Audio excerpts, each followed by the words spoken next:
Bueno, a ver, es una metodología, ¿no? Para recaudar fondos. ¿Quiénes estaban allí aportando el dinero y qué van a pedir a cambio? Tal vez es uno de los interrogantes para preguntarnos. Está con nosotros Fernando Fraquelli, nuestro columnista de materia en el Congreso, pero también está Gabriela Alegre, jefa del bloque de legisladores porteños por el Frente para la Victoria. Un placer y bienvenida. Gracias, muy bien, buen día para todos. Vimos una recaudación millonaria, ¿no? Ahí había empresarios, algunos representantes de entidades bancarias. ¿Eso va a condicionar una política económica de un gobierno, por ejemplo? Sí, por supuesto que sí. Macri no necesita mucho para que los empresarios condicionen su política económica porque los tiene acostumbrados a esto, más allá de las cenas que haga para recaudar fondos. Esto de lo que habla es de la necesidad de blanquear el financiamiento de la política. Venimos demandando una ley en la Ciudad de Buenos Aires. En la Ciudad de Buenos Aires entendamos que tiene esta confusión enorme sobre el sistema electoral como vivimos ahora con la suspensión del voto electrónico, porque no tiene un código electoral propio y porque no quiso el macrismo adherir al Código Electoral Nacional. Pero la realidad es que hay que pensar en una ley de financiamiento de los partidos políticos en la Ciudad de Buenos Aires, por lo menos el acceso a los medios públicos, ir dando algunos pasos para que, digamos, no sean los que más tienen y los que están en general en el poder los que tienen más posibilidades de manejar una campaña, como en este caso, por supuesto. Después sí, obviamente que un empresario que pone 50.000 pesos está pensando en que algún beneficio va a tener que recibir, digamos, claro, es la lógica de los negocios. Esto, claro, sí, no sí, la verdad que no es calidad. Ahora, ¿y por qué no se da ese paso para digamos, transparentar la política en la Ciudad de Buenos Aires? Bueno, la realidad es que, sobre todo con el tema del Código Electoral, es que Macri viene manejando digamos, pensando en la coyuntura para su beneficio, pensando en qué contexto va a tener más votos, fijar la fecha de elecciones, fijar la fecha de las PASO, fijar la manera de la elección, porque entendamos que cambiamos del voto electrónico a la boleta en papel, también por una cuestión que tuvo que ver con la definición de Michetti de presentarse en la interna con Rodríguez Larreta. Y bueno, y también porque, bueno, la política tiene un viejo tema con esto y bueno, se realizan cenas. La realidad es que no es la primera ni la última que se realiza. De esto todos estamos acostumbrados y sabemos que se hacen en marco de campañas electorales. Ahora lo que nunca habíamos visto era esta cantidad de dinero, porque evidentemente esta cantidad de dinero tiene que condicionarla. Es lo que a todos nos queda claro. También es cierto que ninguno quiso dar mucho la cara y no aparecieron figuras muy importantes. Por lo que no tengo se dieron esas grandes fotos, ¿no? Sí. Ahora, otro tema que involucra directamente a la ciudad tiene que ver con las pistolas Taser o Taser, que son esas pistolas que realizan una descarga eléctrica, 50.000 voltios en segundos nada más, y hay un pedido para cambiar la legislación de seguridad pública aquí en la capital. Es así, y además ustedes han hecho, desde el Frente para la Victoria, han hecho una presentación y argumentaron ¿qué para prohibir esta utilización? Claro, nosotros entendemos, en principio, bueno, hubo una presentación judicial que se hizo en el 2010 por parte de Carlos Pisoni, hoy subsecretario de Derechos Humanos y organizaciones de derechos humanos que lo acompañaron. Esto fue avanzando. La realidad es que en primera instancia, en segunda instancia, le dieron la razón que había que realmente no usar ese tipo de instrumentos de tortura, porque así son considerados por la Convención contra la Tortura, porque así, digamos, son las recomendaciones del Comité contra la Tortura de Naciones Unidas.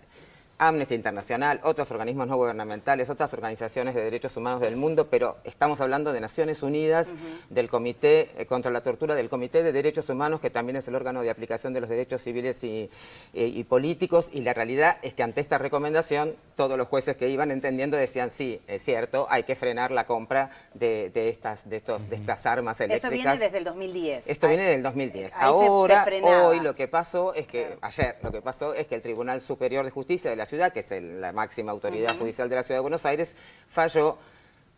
En realidad no es que los autoriza, lo que dice es que no hay causa, como ya están, como que hasta que no se haya comprado, no habría o no se haya cometido el uso abusivo de algunas de estas armas, no habría cómo entender en el asunto.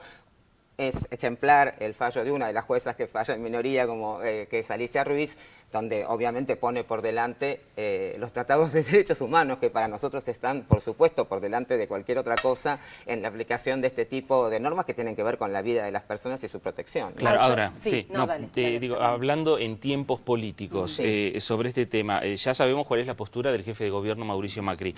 ¿Habrá que pensar la postura que van a tener el futuro jefe de gobierno o jefa de gobierno de la ciudad? Sí, por supuesto que sí. Si fuera lo que nosotros decíamos, si fuera el Frente para la Victoria, estamos seguros que de ninguna manera lo usaría.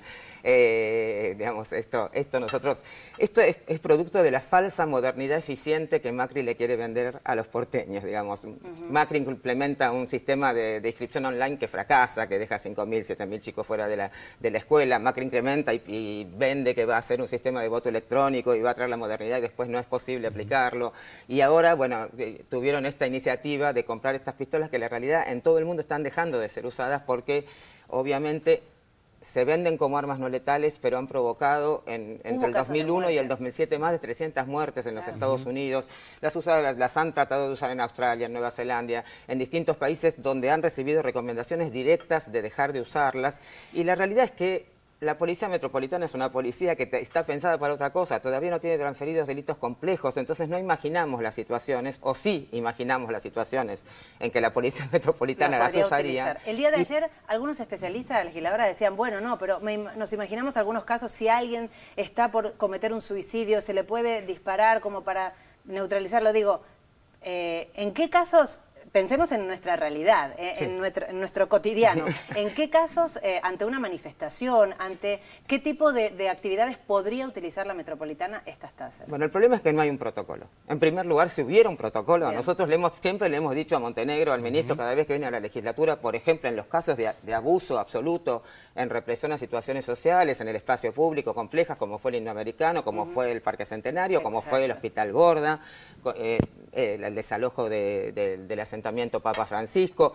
En todas esas situaciones la Policía Metropolitana hizo un uso abusivo de la fuerza, sin tenerlas, teniendo balas de goma, pero pensemos que si le incrustaron balas de goma al diputado Pietragala y al legislador Ferreira, sí, imaginemos qué sería si hubieran tenido en el Borda estas taser para, digamos, que tómense el trabajo, le digo a todo el mundo de mirar en YouTube, hay mucho video de cómo no es una pistola que te acerca y te tira un poco de electricidad. Tiene la posibilidad de entre 6 y 11 metros tirarte 2 cables que van como con 2 balas que se incrustan en el cuerpo y hacen el uso, y ahí te tiran el voltaje. Provocan un dolor enorme y han provocado muchas muertes porque ese tipo de golpe, de sufrimiento en un cuerpo que puede tener alguna situación anterior que puede afectar su salud, la verdad que es lo que provoca finalmente que estas armas sean letales y que además si están consideradas instrumentos de tortura no tenemos por qué traerlas a nuestro país cuando nuestro país es pionero en la defensa de los derechos humanos y digo, no me vengan con la modernidad y no retrocedamos a un pasado al que no queremos volver. Clarísimo el planteamiento y el pedido, ¿no? Para habrá que ver ahora qué pasa en la legislatura, ¿no? Con este pedido. Entraremos en el debate. Muchas gracias a Gabriela Alegre por el tiempo y por el planteamiento. Fernando, como siempre, también un placer. Por favor.